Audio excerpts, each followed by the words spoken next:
नमस्कार, जय श्री महाकाल दोस्तों। स्वागत है आपका हमारे अपने YouTube चैनल अमोघ फलित ज्योतिष अनुसंधान केंद्र के 90 अध्याय में।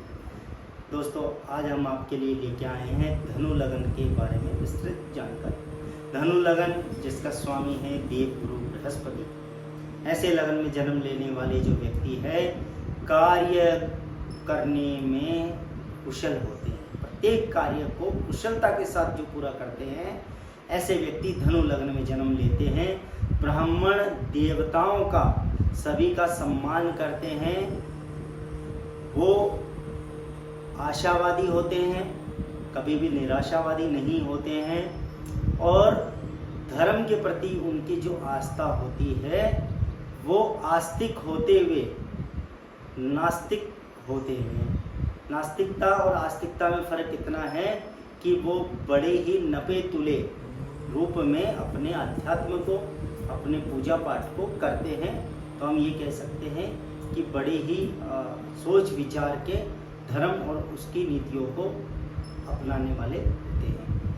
मित्रों के काम आने वाले होते हैं, सदैव वो मित्रों के काम आने वाले होते हैं। मित्रों के प्रति उनकी गहरी आस्था होती है, मित्र उनके प्रति गहरी आस्था रखते हैं और क्षमावान होते हैं। यदि किसी से कोई गलती हो गई तो वो बड़ी ही जल्दी क्षमा कर देते हैं, क्षमाशील होते हैं। किसी भी बात का वो मन में विचार नहीं रखते हैं और मन में कभी भी गांठ बांध के नहीं रखते हैं।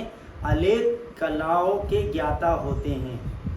अनेक कलाओं के ज्ञाता का अर्थ ये है कि यदि वो बचपन से पढ़ाई में, खेल कूद में, क्रिएटिविटी में, पहनने में, खाने में, सौंदर्य प्रसाधनों का उपयोग करने में, नाना प्रकार के जो विधित कार्य होते हैं उनमें उनकी निपुणता होती है।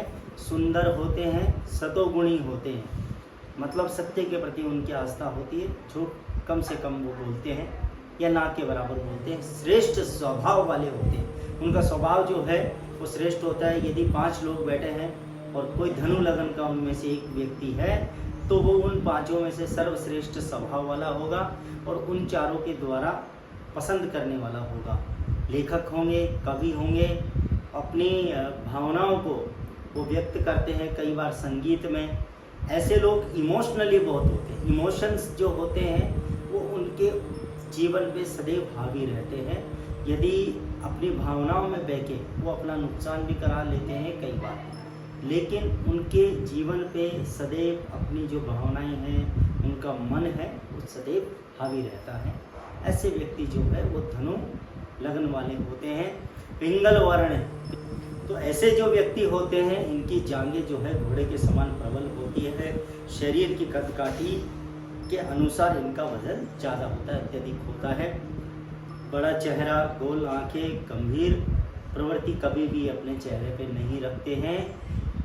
यद्यपि इनके साथ में अच्छा और बुरा क्या ये महसूस कर रहे हैं इनके चेहरे से पढ़ा जा सकता है।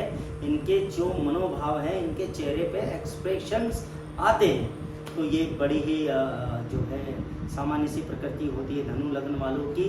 और ये प्रतिभाशाली होते हैं, अत्यंत प्रतिभाशाली होते हैं। अगर मैं द्वादश लग्न की बात करूं तो सबसे प्रतिभाशाली धनु लगन में जो व्यक्तियों का जन्म होता है अत्यंत प्रतिभाशाली होते हैं। किसी भी कार्य को बहुत जल्दी सीखना और करना इनका जो है नैसर्गिक गुण होता है। अब धनु लगन के जो जातक है इनका मार्केश क्या है, तो घात चक्र कहो या मार्केश कहो कि इनको घात किस प्रकार का है, तो इनका मार्केश क्या है। दूसरा घर मकर और 7वां घर जो है मिथुन, यानी शनि और बुध से इनका मार्केश बनेगा। तो जब भी इनकी कुंडली में शनि और बुध की दशा, अंतर्दशा, प्रत्यंतर दशा होगी तो इनको किसी न किसी प्रकार का कष्ट उठाना पड़ सकता है। धनु लगन वाले जातक सदैव एक चीज ध्यान रहे कि अपने गुरुजनों का सदैव सम्मान करें। माता पिता गुरु का यदि सम्मान करते हैं धनु लगन के जो जातक है तो सदैव उनको यश और कीर्ति की प्राप्ति होगी। और गुरुर ब्रह्मा, गुरुर विष्णु, गुरुर देवो महेश्वरा, इस मंत्र का, इस सिद्धांत का यदि वो अपने जीवन में अनुसरण करते हैं तो सदैव तरक्की मिलेगी। ऐसे व्यक्तियों को सदैव कच्चे दूध से चंदन और हल्दी युक्त तिलक अपने माथे पे करें और भगवान श्री नारायण विष्णु का और अपने माता पिता और गुरु का प्रातःकाल स्मरण करें और ये तिलक लगाएं। दोस्तों, ऐसे जो व्यक्ति हैं जिनका जन्म धनु लग्न में हुआ है, उनको अपने जीवन में पुखराज जो रत्न है, यदि वो इसको ले सकते हैं, अफोर्ड कर सकते हैं तो पुखराज, नहीं तो सुनेला जो रत्न है सोने में, यदि सोने में आप नहीं कर सकते हैं तो सुनेले को आप जो है अष्टधातु के अंदर भी बनवा के, और प्रथम उंगली, ये जो भाव है गुरुवार के दिन या पुष्प नक्षत्र के दिन या दोनों हो, गुरु पुख नक्षत्र हो, उस दिन धारण करें। और सबसे मेन बात, अपने गुरुजनों माता पिता का सदैव सम्मान आदर करें। ऐसे व्यक्ति श्रेष्ठ पद को प्राप्त होंगे। तो दोस्तों, आज आपने जाना धनु लगन के बारे में। दोस्तों, आपको अपनी कुंडली का किसी भी प्रकार का विश्लेषण करवाना है, आपके जीवन में किसी भी प्रकार की कोई समस्या है, भौतिक, मानसिक, आर्थिक, शारीरिक, किसी भी प्रकार का कोई कलह है, किसी भी प्रकार का कोई रुकावट आ रही है, तो कुंडली के द्वारा हमारे यहाँ पे सूक्ष्म विश्लेषण करने के पश्चात शुद्ध वैदिक रीति के अनुसार हर समस्या का समाधान करने का प्रयास किया जाता है। मैं आचार्य अरुण शर्मा पुनः आपका स्वागत करता हूँ हमारी